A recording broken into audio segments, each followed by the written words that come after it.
ay pagtibayin.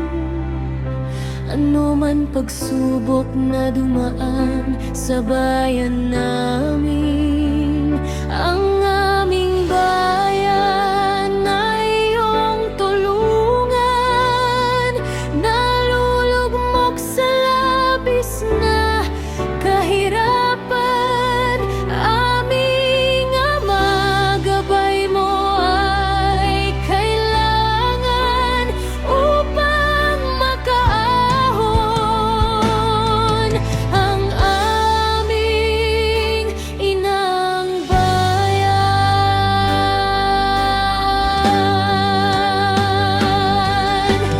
Bayang malaya kanilang iwirakan, sapagkat ang kayamanan ay ugat ng kasalanan. Aming Ama, baguhin mo, ibangon mo ang bawat puso ng tao dito sa aming makasalan na mundo.